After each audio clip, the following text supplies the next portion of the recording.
December 14th, 1944. The coral ridges of Leyte, Philippine Islands. Through the pre-dawn mist, Japanese tank commander Lieutenant Takeshi Yamada climbed into the turret of his Type 97 Shinhoto Chiha, running his hand along the barrel of the 47mm Type 1 gun that represented the finest anti-tank weapon the Imperial Japanese Army could mount on a medium tank. His crew had trained for this moment through years of mechanized warfare doctrine, perfected in the vast expanses of Manchuria and tested against Chinese forces who lacked modern armor. The upgraded Chi-Ha, with its high-velocity gun capable of penetrating 55mm of armor at 1,000 meters, had replaced the original 57mm infantry support weapon, specifically to counter Soviet tanks encountered at Khalkhin Gol. Japanese doctrine assured commanders like Yamada that proper tactics and fighting spirit could overcome enemy armor. Intelligence reports confirmed American M4 Sherman tanks operated in the area, medium tanks mounting 75mm guns. The mathematics seemed manageable. Through his vision block, Yamada watched the jungle tree line where American positions had been reported. What he did not know, what Japanese intelligence had failed to properly assess, was that the Sherman's gun did not simply fire larger shells. It generated 3 times the kinetic energy of his own weapon. In the next hour, Yamada would witness a demonstration of industrial firepower that would shatter every assumption Japanese armor doctrine had made about modern tank warfare. The development of Japanese tank doctrine traced its roots to observations made during the Spanish Civil War and refined through combat experience in China and Manchuria. By 1939, the Imperial Japanese Army had created what military planners considered a balanced approach to mechanized warfare. The Type 97 Chi-Ha medium tank, first deployed in 1938, represented this philosophy. Weighing 15 tons and powered by a Mitsubishi 170 horsepower diesel engine, the Chi-Ha achieved speeds of 25 miles per hour across favorable terrain. Its original 57mm gun proved effective in the infantry support role during the Second Sino-Japanese War, where Chinese forces generally lacked armor. But the battles of Khalkhin Gol in 1939 exposed critical weaknesses. Soviet BT-5 and BT-7 tanks, armed with 45mm high-velocity guns, outranged Japanese weapons and inflicted heavy casualties. Tank commander reports from that campaign described the frustration of watching Soviet shells penetrate Japanese armor from distances where return fire proved ineffective. The Japanese response came in the form of the Type 147mm tank gun, developed specifically to counter Soviet armor. This weapon, mounted in a redesigned 3-man turret, created the Type 97 Shinhoto Chi-Ha variant that entered production in 1942. The gun's barrel measured 2.5 meters in length and generated a muzzle velocity of 830 meters per second. Armor-piercing rounds could defeat 55mm of steel at 1,000 meters under optimal conditions. Japanese ordnance experts considered this performance adequate for the tank battles they anticipated in the Pacific Theater. Lieutenant Yamada had received extensive training on this weapon system. He understood its capabilities, its limitations, and the doctrine that governed its employment. Japanese tank tactics emphasized coordination between multiple vehicles, concentration of fire on enemy weak points, and aggressive maneuvering to achieve flanking positions. Individual tank performance mattered less than proper tactical execution. The crew of 4, commander, gunner, loader, and driver, had practiced their battle drills until coordination became instinctive. If you're enjoying this deep dive into the story, hit the subscribe button and let us know in the comments from where in the world you are watching from today. American tank development had followed a different path, shaped by different priorities and supported by vastly greater industrial capacity. The M4 Sherman medium tank emerged from lessons learned during early North African campaigns, where American commanders recognized the need for reliable, mass-producible armor that could dominate the battlefield through superior firepower and protection. The Sherman mounted a 75mm M3 gun, a weapon derived from the French-designed Model 1897 field gun but modified extensively for tank warfare. This gun's barrel measured 3.7 meters in length, significantly longer than the Japanese 47mm weapon. But barrel length told only part of the story. The 75mm gun-fired shells weighing 6.3 kilograms, nearly 4 times heavier than the 1.6 kilogram projectiles from Japanese tank guns. This weight disparity translated directly into battlefield effectiveness. When the M61 armor-piercing shell left the Sherman's barrel at 617 meters per second, it carried kinetic energy measured in millions of joules. The physics of armor penetration depended not just on velocity but on projectile mass and construction. The Sherman's shells, with their greater weight and superior metallurgy, could defeat armor that would stop lighter Japanese rounds regardless of velocity. Staff Sergeant Robert Mitchell commanded a Sherman tank with the 1st Cavalry Division's 7th Tank Battalion, deployed to Leyte as part of the American offensive to liberate the Philippines. His M4A3 variant burned the Ford GAA Vate engine, a 500-horsepower power plant that gave the 30-ton tank excellent mobility across the broken terrain of the Philippine interior. The tank's crew of 5 operated within a fighting compartment designed for sustained combat operations. Mitchell, as commander, occupied the right side of the turret, coordinating the crew's actions through an intercom system that Japanese tanks lacked. His gunner, Corporal James Sullivan, sat to the left, operating the 75mm gun through a periscopic sight that provided clear target acquisition even when buttoned up for protection. The loader, Private Danny Rodriguez, had responsibility for maintaining a steady rate of fire by selecting appropriate ammunition from the 71 rounds carried in protected racks throughout the vehicle. The driver and assistant driver occupied the forward hull, the assistant driver also manning the bow-mounted 30 caliber machine gun. This division of labor, refined through combat experience in North Africa and Europe, allowed Sherman crews to fight with efficiency that Japanese tankers, working in more cramped conditions with less sophisticated fire control systems, could not match. The Sherman's armor protection reflected American understanding that crew survival was essential to sustained combat effectiveness. Frontal hull armor measured 51mm thick on early production models, increasing to 63mm on later variants. The glacis plate sloped at 56 degrees from vertical, which increased its effective thickness to approximately 75mm against direct hits. Turret armor ranged from 76mm on the gun mantlet to 38mm on the sides. These protection levels, combined with sloped armor design that encouraged deflection of incoming rounds, gave Sherman tanks substantial advantages over Japanese weapons. The Japanese Type 147mm gun, despite its high velocity, simply lacked the projectile mass necessary to defeat Sherman frontal armor at combat ranges. Japanese ordnance testing had focused on Soviet tank designs, with vertical armor plates measuring 30 to 45mm thick. Against such targets, the 47mm gun performed adequately. But American armor, both thicker and better angled, presented challenges Japanese weapons could not overcome. Technical specifications documented this disparity with brutal clarity.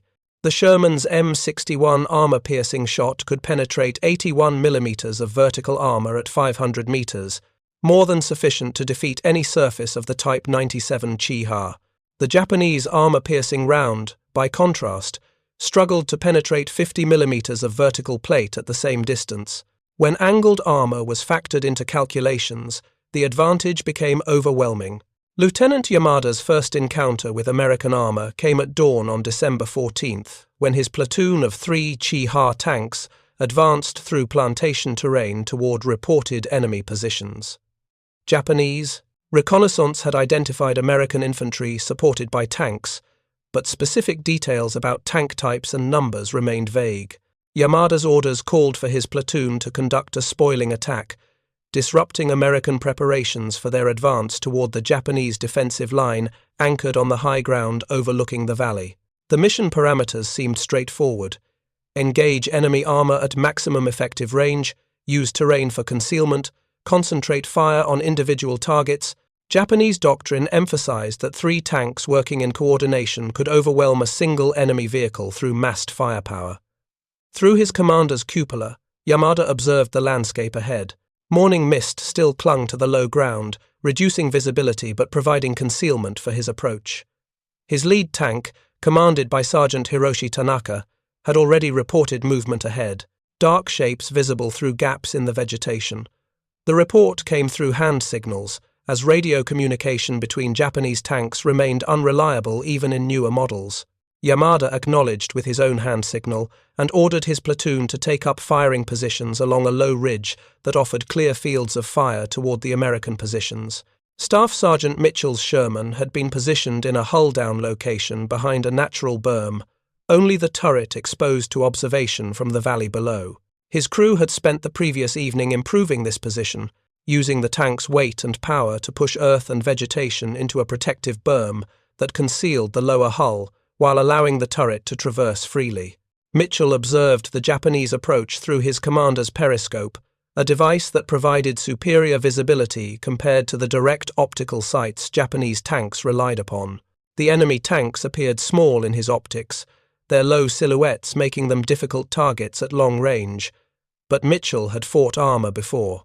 He understood that patient gunnery, allowing the enemy to close within certain kill range, produced better results than hasty long-range shots that might reveal his position without achieving hits. Corporal Sullivan tracked the lead Japanese tank through his gunner's sight, calling out range estimates to Mitchell. 800 meters. 700. At 600 meters, Mitchell gave the fire command. Sullivan squeezed the trigger, and the Sherman's 75mm gun erupted with a crack that echoed across the valley. The M61 armor-piercing shot crossed the intervening distance in under a second, striking Sergeant Tanaka's Chi-Ha on the turret front. The 6.3-kilogram projectile, traveling at over 600 meters per second, carried energy that the 12mm turret armor could not resist.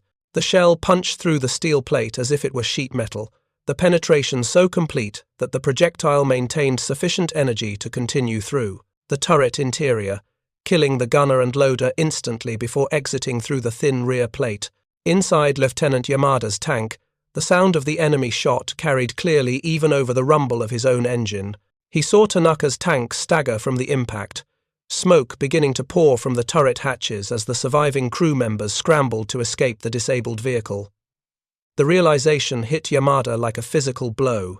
The American gun had penetrated his platoon mate's armor from 600 meters, a range where Japanese doctrine considered frontal armor proof against tank guns. His gunner called out a target, the muzzle flash from the American position providing clear indication of the enemy tank's location. Yamada ordered immediate return fire. The Type 1 47mm gun fired with its characteristic sharp crack, the high-velocity round streaking toward the American position. Through his optics, Yamada watched the tracer impact the enemy tank's turret. A bright shower of sparks marked the hit, but the American tank showed no signs of damage. The armor-piercing round, designed to defeat Soviet armor at this range, had simply deflected off the Sherman's thick, angled turret plate. Private Rodriguez, loading in Mitchell's tank, had already chambered another M61 round before the first shell's spent case had finished rolling across the turret floor. Sullivan adjusted his point of aim, compensating for the range and the slight lateral movement of the second Japanese tank. Mitchell's fire command came seconds after the first shot. The gun fired again, this time targeting the second Chi-Ha in Yamada's platoon. The result proved identical to the first engagement. Penetration, catastrophic internal damage, crew casualties. 2 Japanese tanks disabled in as many shots, both from ranges where their own guns could not achieve effective hits against American armor. Lieutenant Yamada faced a tactical situation for which his training had not prepared him.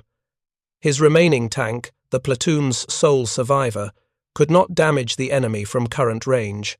Closing the distance might allow side or rear shots, but it would also expose his vehicle to additional fire from an opponent who had demonstrated devastating accuracy.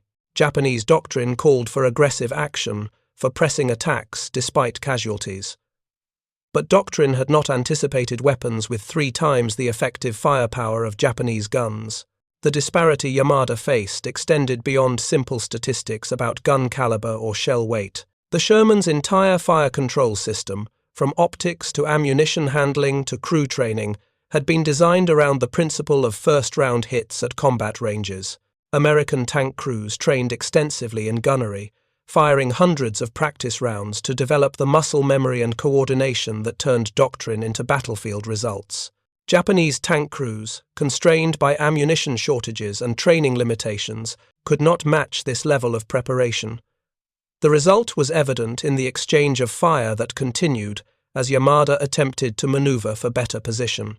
His gunner fired 3 more rounds at the American tank, each one striking the turret or hull but failing to penetrate. The Sherman's armor, thick enough and properly angled, simply absorbed impacts that would have destroyed Japanese tanks.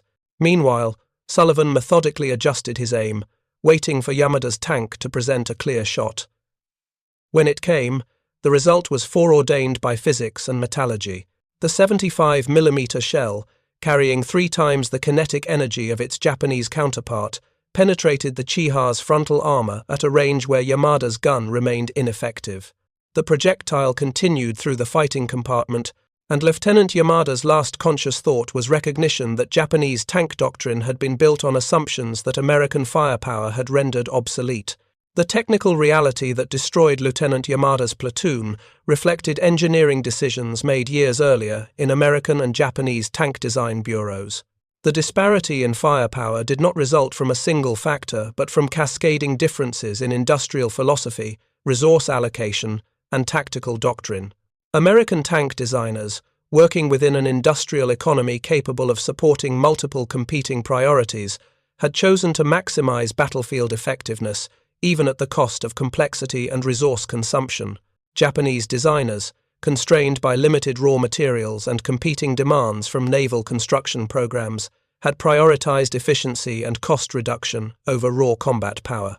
The Sherman's 75mm M3 gun represented a weapon system optimized for versatility and destructive effect. Its origins in the French model 1897 field gun provided a mature, proven design that American engineers adapted for tank warfare through barrel lengthening, improved ammunition, and sophisticated mounting systems. The gun's high explosive round, the M48, carried 1.5 pounds of TNT and proved devastatingly effective against fortifications, infantry positions, and light vehicles. This dual-purpose capability, the ability to engage both armored and soft targets with equal effectiveness, gave Sherman crews tactical flexibility that Japanese tanks could not match.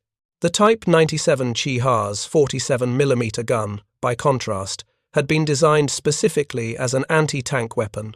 Its high explosive round carried less than half the bursting charge of the Sherman's shell, rendering it marginally effective against fortified positions. Japanese tankers operating in the Pacific Theater found themselves equipped with weapons optimized for tank versus tank combat in an environment where such engagements rarely occurred. Most Japanese tank casualties resulted from infantry anti-tank weapons, artillery, or naval gunfire, threats against which the 47mm gun's anti-armor capabilities provided no advantage. If you find this story engaging, please take a moment to subscribe and enable notifications. It helps us continue producing in-depth content like this. The ammunition carried by Sherman and Chiha tanks revealed additional disparities in combat capability. Sherman tanks operating in the Pacific Theater typically carried a mixed load of 40 armor-piercing rounds, 30 high-explosive shells, and 1 white phosphorus round for marking targets or creating smoke screens. This ammunition variety allowed crews to respond to different tactical situations without requiring resupply. The loader could select the appropriate round type for each target, switching from armor-piercing to high-explosive and back within seconds. Japanese tanks, with more limited internal space and less sophisticated ammunition storage systems, carried fewer rounds and had less flexibility in ammunition selection. Corporal James Sullivan, the gunner in Staff Sergeant Mitchell's Sherman, had learned his trade through an American training system that emphasized practical gunnery skills over theoretical knowledge. At Fort Knox, Kentucky, he had fired over 200 practice rounds from the 75mm gun, learning to estimate range, adjust for target movement, and compensate for the effects of weather and terrain on ballistic trajectories. This training continued even after deployment to the Pacific, with units conducting live-fire exercises whenever ammunition supplies and tactical situations permitted. The result was a cadre of tank gunners who could achieve first-round hits at combat ranges under battlefield conditions. Japanese tank gunners received significantly less ammunition for training purposes. Private First Class Kenji Sato, a gunner in the 3rd Tank Regiment deployed to Leyte, later wrote in his diary that he had fired fewer than 50 main gun rounds during his entire training period, most of those at stationary targets on known ranges. Combat gunnery, engaging moving targets at unknown distances while under fire, required skills that could not be developed through limited training.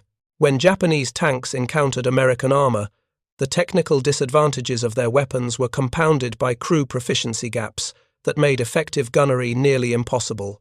The fire control systems installed in Sherman tanks provided advantages that Japanese crews could not overcome through skill or determination alone. The M4's gun sight combined periscopic optics with range estimation scales and lead computation aids that simplified the gunnery problem. The gunner, protected inside the turret with clear visibility through his optics, could track targets and engage them without exposing himself to enemy fire. The tank's gyrostabilizer, though often disconnected by crews who found it unreliable, theoretically allowed accurate fire while moving, a capability that Japanese tanks completely lacked.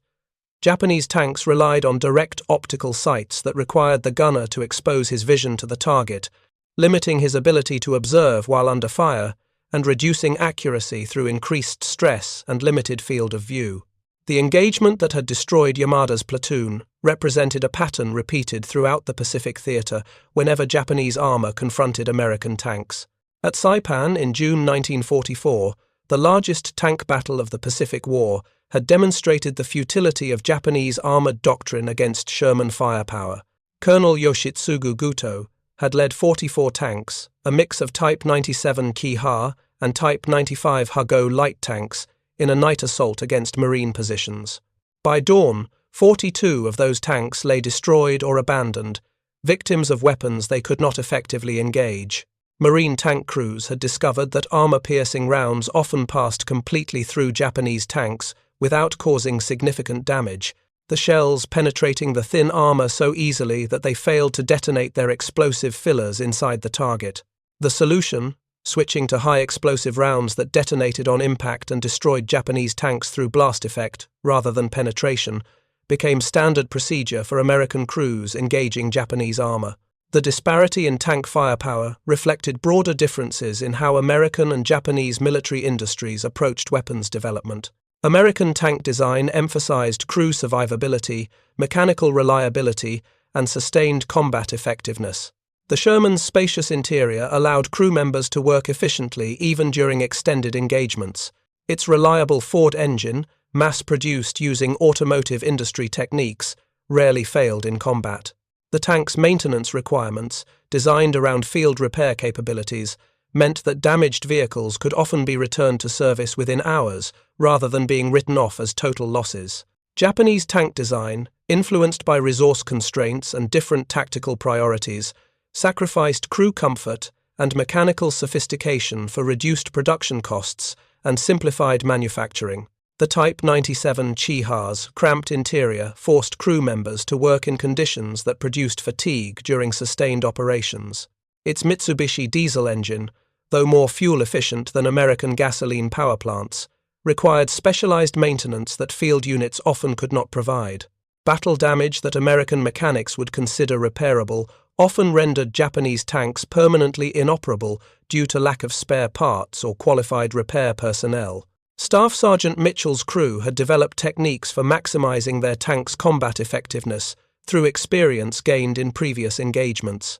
They maintained constant communication through the intercom system, with the commander directing the gunner's attention to targets, while the loader kept him informed of ammunition status and the driver reported on terrain conditions ahead. This level of coordination, impossible in Japanese tanks that lacked intercoms and relied on physical signals between crew members, allowed American crews to fight with speed and precision that their opponents could not match. The psychological impact of firepower disparity on Japanese tank crews became evident in tactical decisions made by commanders who recognized their equipment's limitations. On Luzon, in early 1945, Japanese armor commanders increasingly refused to deploy their tanks in mobile operations, instead using them as stationary pillboxes, where their guns could engage American infantry from concealed positions. This defensive employment a tacit admission that Japanese tanks could not survive maneuver warfare against American armor, reduced already limited Japanese tank strength to static defensive roles that negated whatever mobility advantages the lighter Japanese vehicles might have possessed. Private Kenji Sato, serving with the 3rd Tank Regiment on Leyte, experienced the reality of technical inferiority in combat on December 20, 1944. His Type 97 Chiha had been positioned in a hull-down location, covering a narrow valley approach that American forces needed to traverse to reach Japanese defensive positions. The position had been carefully prepared, with the tank's thin armor supplemented by sandbags and the hull partially buried to reduce its profile. Sato's crew had orders to engage American armor only when presented with side or rear shots, acknowledging that frontal engagements would prove suicidal. The American advance came at mid-morning, 3 Sherman tanks moving in bounds with infantry support, 1 tank providing overwatch while the others advanced through covered positions. Sato watched through his gun sight as the lead Sherman exposed its flank while negotiating a turn in the narrow trail. His commander gave the fire order immediately, recognizing the fleeting opportunity. The 47mm gun fired, its armor-piercing round striking the Sherman's side armor at 75 degrees from perpendicular, nearly optimal conditions for penetration. The shell struck the sponson armor, the vulnerable area above the tracks where protection measured only 38mm thick. At a range of 300 meters, the Japanese round should have penetrated easily, achieving the kind of kill that doctrine promised. Instead, the projectile glanced off the angled plate, deflecting upward without penetrating. The Sherman, alerted to the Japanese position by the muzzle flash and impact, immediately returned fire with its 75mm gun. The American high-explosive shell, selected by the loader as appropriate for a hull-down target, struck the sandbag protection in front of Sato's tank and detonated with devastating effect.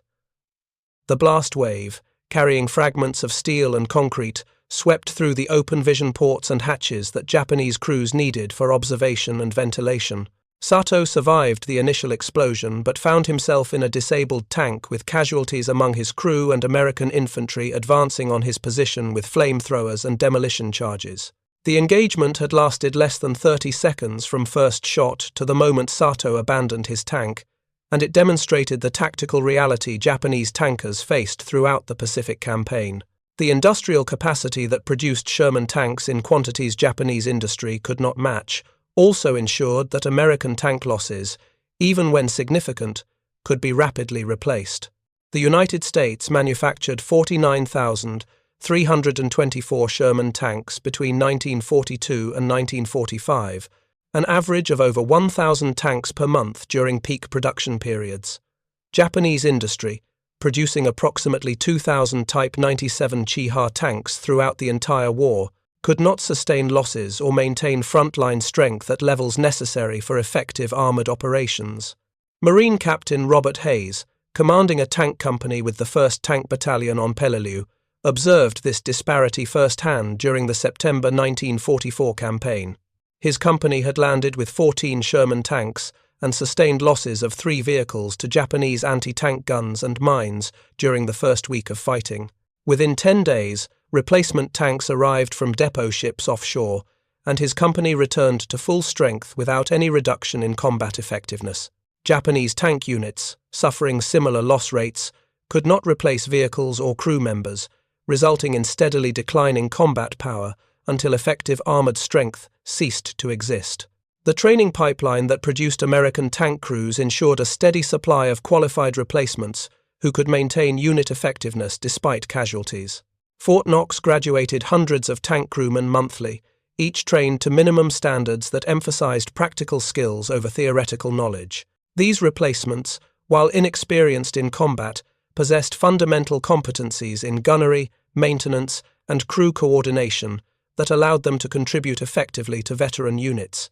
Japanese tank training, disrupted by American submarine warfare that limited fuel supplies and by bomber attacks that destroyed training facilities, could not produce replacements at rates necessary to maintain unit strength.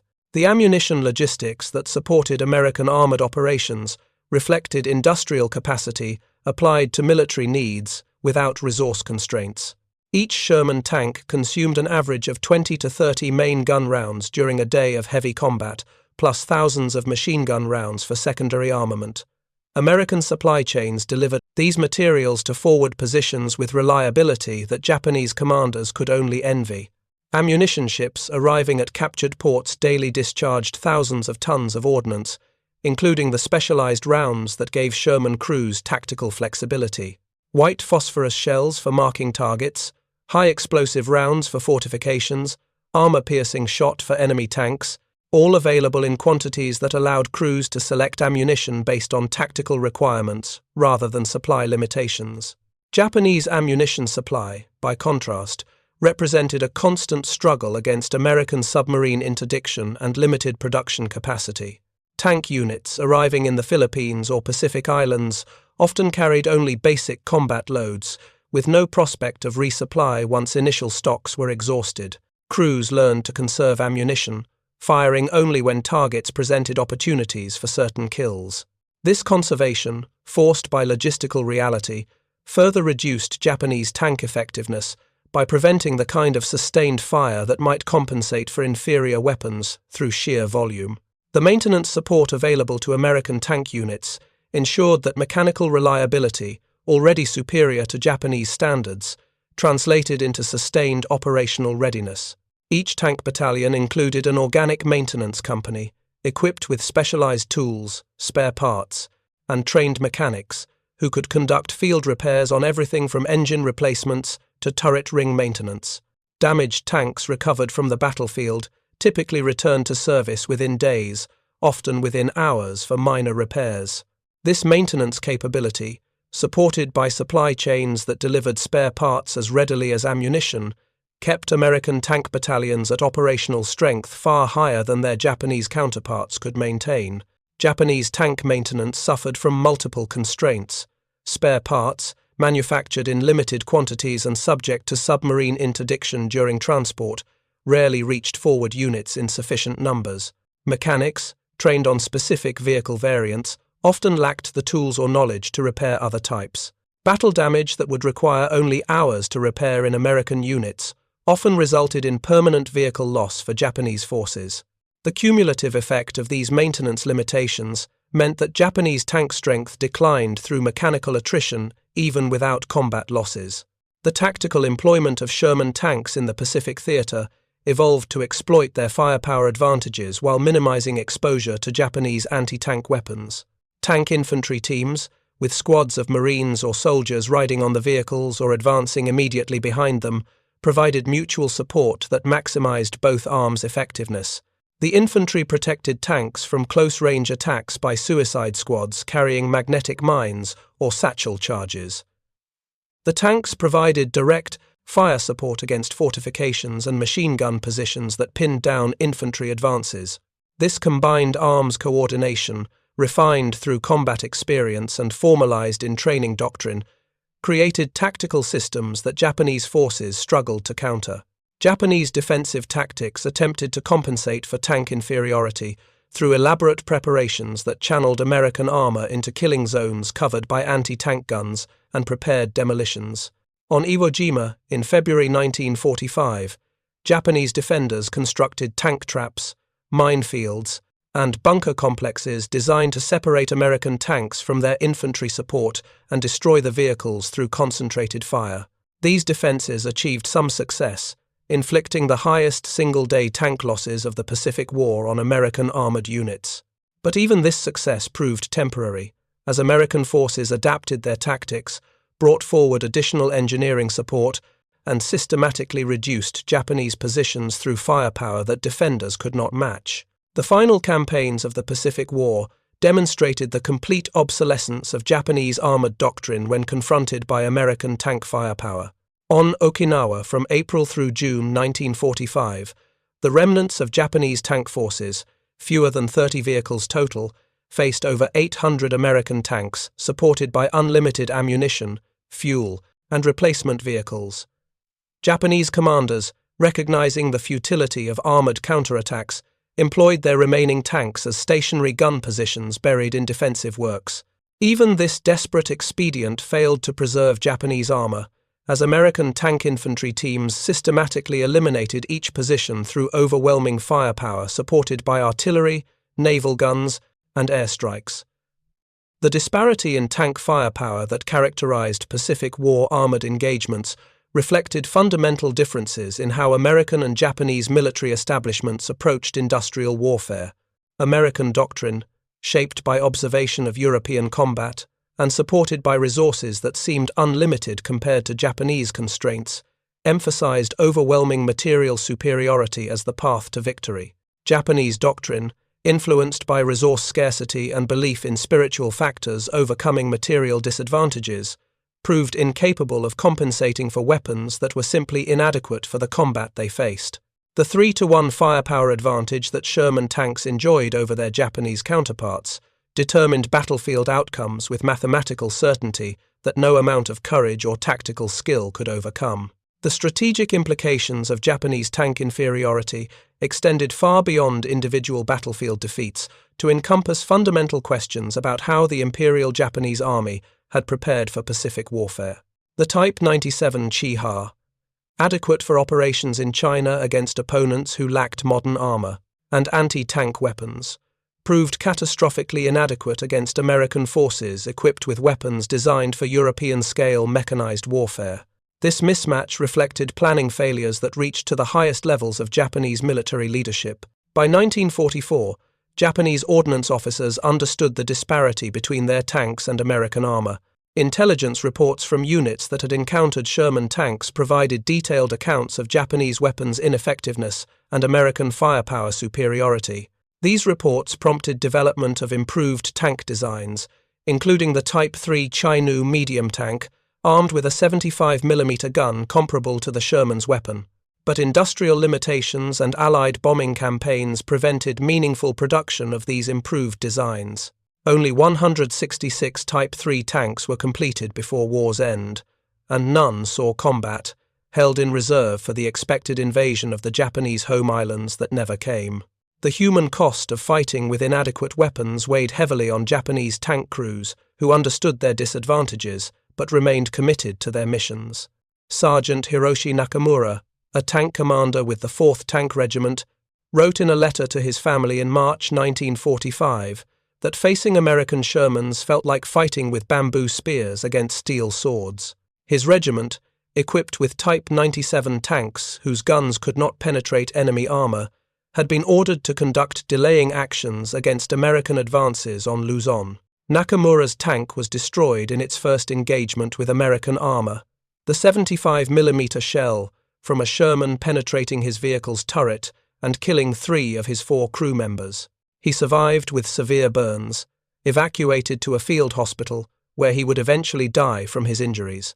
Staff Sergeant Robert Mitchell's Sherman tank, which had destroyed Lieutenant Yamada's platoon in December 1944, continued fighting through the liberation of the Philippines. His crew engaged Japanese tanks on 3 more occasions, achieving kills in each engagement without sustaining damage to their own vehicle. The pattern remained consistent. Japanese tanks could not penetrate Sherman frontal armor at combat ranges. Sherman guns destroyed Japanese tanks with single shots from ranges where return fire proved ineffective. By the time Mitchell's unit reached Manila in February 1945, Japanese armor had ceased to exist as an effective force in the Philippines campaign. The final accounting of tank losses in the Pacific War reflected the technological mismatch that had characterized armored warfare throughout the campaign. American forces lost approximately 300 Sherman tanks to all causes, including mechanical failure, mines, artillery, and infantry anti-tank weapons. Japanese tanks accounted for fewer than 20 of these losses. Most achieved through ambushes at close range where Japanese guns could engage side or rear armor. Japanese tank losses exceeded 2,000 vehicles, virtually their entire deployed strength, with the majority destroyed by American tanks in engagements where Japanese crews never achieved effective return fire. The lessons learned from Pacific tank warfare influenced post-war American armor development in ways that Japanese inferiority had made predictable. The Sherman's 75mm gun, adequate for Pacific combat, had proven insufficient against German heavy armor in Europe. American designers focused post-war efforts on developing weapons with even greater penetrating power, culminating in the 90mm gun that armed the M26 Pershing tank and subsequent designs. The principle remained consistent: maximize firepower to ensure that American tanks could engage and destroy any opponent at combat ranges. Japanese armor development, such as it was, effectively ended with the war's conclusion. The few surviving Type 97 tanks, captured by Chinese Communist forces during the Soviet invasion of Manchuria, saw limited service in the Chinese Civil War before being retired as obsolete. The industrial facilities that had produced Japanese tanks lay in ruins, destroyed by American bombing campaigns that had targeted war production infrastructure throughout the home islands. Post-war Japan, under occupation and prohibited from maintaining significant military forces, had no need for tank development programs. The technical specifications that had doomed Japanese tanks to inferiority reflected decisions made years before the Pacific War began, decisions based on assumptions about warfare that American industrial capacity and doctrinal development had rendered obsolete. Japanese designers, working within resource constraints and influenced by successful experiences in China and Manchuria, had created tanks adequate for the warfare they anticipated. American designers, blessed with abundant resources and influenced by observation of European mechanized warfare, had created tanks capable of dominating any battlefield through firepower that overwhelmed opponents. Private Kenji Sato, the gunner who had survived the destruction of his Type 97 Chiha on Leyte, spent the remainder of the war in a labor battalion after his tank regiment ceased to exist as a fighting force. In a memoir written decades after the war, he described the moment his armor-piercing round deflected harmlessly off a Sherman side armor as the instant he understood Japan would lose the war. The realization that Japanese industry could not produce weapons capable of defeating American tanks led him to recognize that industrial capacity, not fighting spirit, would determine the war's outcome. The 3-to-1 firepower advantage that Sherman tanks enjoyed over Japanese armor represented more than a simple numerical disparity. It reflected fundamental differences in industrial philosophy, resource allocation, and doctrinal priorities that shaped how each nation prepared for mechanized warfare. American tanks, designed without resource constraints and optimized for combat effectiveness, brought to Pacific battlefields weapons that Japanese tanks could not match and armor that Japanese guns could not defeat. Japanese tanks, designed within severe limitations and optimized for a different kind of warfare, found themselves committed to battles for which they were catastrophically unprepared. Thank you for watching. For more detailed historical breakdowns, check out the other videos on your screen now, and don't forget to subscribe.